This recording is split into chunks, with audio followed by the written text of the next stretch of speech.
우리는 예수님의 재림이 임박한 마지막 시대를 살아가고 있습니다. 주님께서 오시기 전에 일어날 일들을 미리 예언해 주셨는데 그것들을 우리가 목격하고 있습니다. 환난의 때에 우리에게 필요한 것은 아들의 믿음과 인내인 줄 믿습니다. 다니엘서 7장 25절입니다. 그가 장차 지극히 높으신 이를 말로 대적하며 또 지극히 높으신 이의 성도를 괴롭게 할 것이며 그가 또 때와 법을 고치고자 할 것이며 성도들은 그의 손에 붙임받아 한 때와 두 때와 반 때를 지내리라. 아멘. 이 구절은 마지막 7년 대환란 후 3년 반에 적그리스도가 전 세계를 지배하게 될 것에 대한 예언의 말씀인데요. 그가 장차 말로 대적하며의 원어는 거대한 말들, 오만하고 신성 모독적인 그런 말들입니다. 이것은 적그리스도가 하나님을 대적하는 교만하고 신성 모독적인 말들을 퍼붓는 것을 의미합니다. 적그리스도가 성도를 괴롭게 한다는 것은 지치게 하다, 기진맥진하게 한다는 뜻이에요. 육체적으로 뿐만 아니라 영적으로 정신적으로도 성도들을 막 지치게 한다는 의미입니다. 또 때와 법을 고치고자 하며에서 이 때는 하나님의 절기나 정해진 시간과 율법을 말하는데 적그리스도가 말씀과 하나님의 질서를 무너뜨리고 사단의 왕국을 세우려고 시도하는 것을 의미합니다. 여기서 한 때와 두 때와 반 때는 3년 반을 의미하는데요.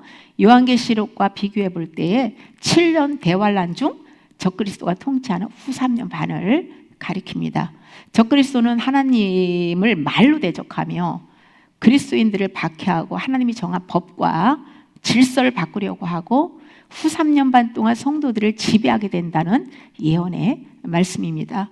다니엘이 적그리스도에 대한 예언을 사도 요한도 계시록 13장 5절에서 7절에 증언하고 있습니다. 적그리스도의 모형인 네로가 기독교인들을 잔인하게 박해했던 것처럼 그 네로 속에서 역사하는 사단은 후 3년 반이 시작할 때 적그리스도 속에 들어가서 세상을 장악하고 자기의 우상을 만들어 놓고 경배하지 않는 기독교인들을 박해하고 죽일 것입니다. 약 2000년 전 네로는 불타는 로마의 책임을 기독교인들에게 돌려서 잔인한 박해를 했습니다.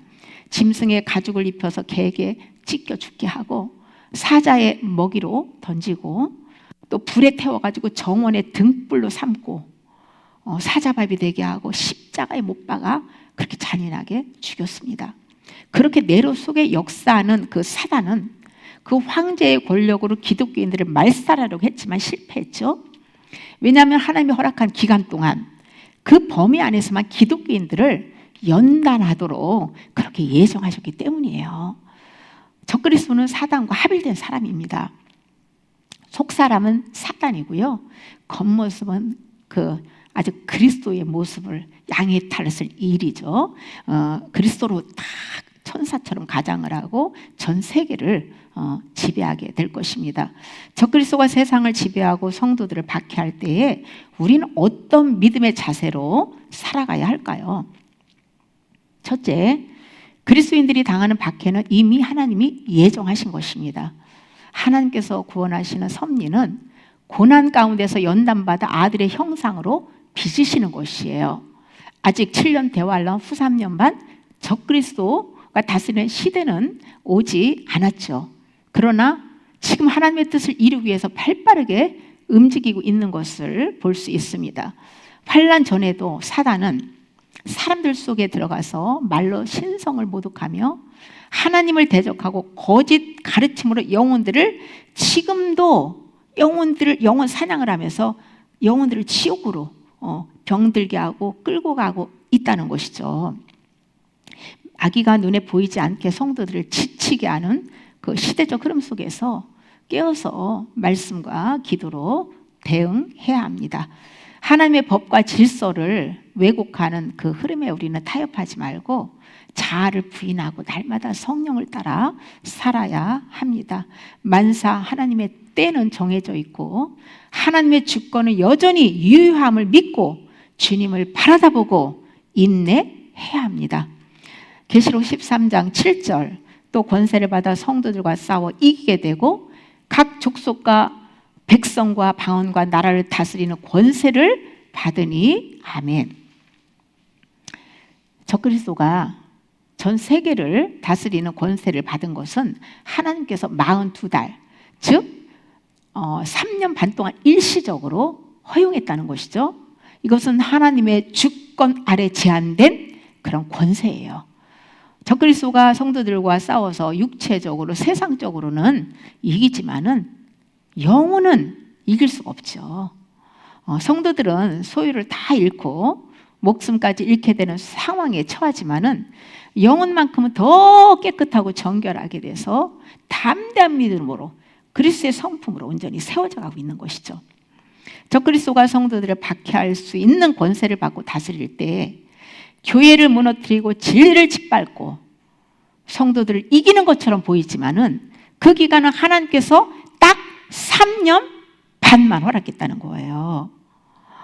후 3년 반 적그리스도 시대는 민족과 언어, 국가를 넘어서 세계 통합적인 종교적, 정치적 통치가 이루어질 것을 예언합니다. 적그리스도 시대에 진리가 짓밟히고 교회가 무기력해 보여도 하나님의 허용 아래 제한된 시간임을 기억해야 합니다.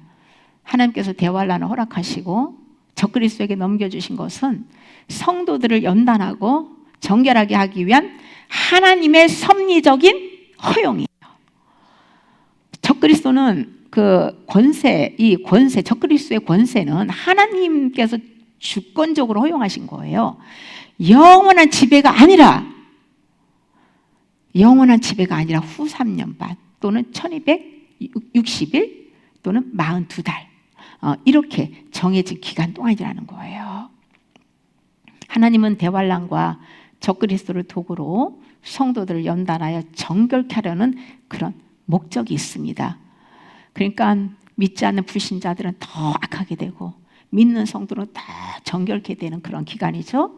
성도들이 고난을 당해도 영원히 패배하지 않고 어린 양과 함께 최후 승리를 얻게 될 것입니다.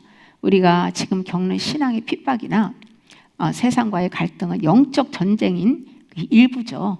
말씀과 기도로 언제나 끼어서 성령 안에서 열매에 맺을 때에 우리는 이기는 자의 삶을 살 수 있는 것이죠. 성경 여러 곳에서는 고난을 통해서 정결하게 하신다는 말씀이 많이 나옵니다. 하나님은 고난의 시간을 통해서 신실한 자와 거짓된 자를 이렇게 구별하시고요. 믿는 자들의 불순물들을 제거하시고 정결한 그 신부로 준비시킵니다. 3년 반의 의미는 짧지만 강력한 연단 기간이에요. 하나님의 백성이 세상 권세에 의해 시험을 당하는 제한된 기간을 말씀합니다. 적그리스도가 본격적으로 활동하는 후 3년 반은 제한된 시간이고 성도들이 세상 권세와 사단에게 시험을 당하고 이 믿음의 불로 연단받는 그러한 기간이죠. 이때는 알곡과 쭉정이가 드러나는 분별의 시간입니다. 적그리스도의 우상에게 절하지 않음으로 해서 끝까지 믿음을 지키고 순교한 자들과 끝까지 연단받으며 살아남은 자들이 최후 승리할 것입니다. 3년 반 동안 다스리고 나면 예수님이 지상재림하셔서 그 적그리스도와 듣불짐승을 산채로 유황불에 이렇게 던져 넣는 그 말씀이 계시록 19장 20절에 또 예언해 놓고 있습니다.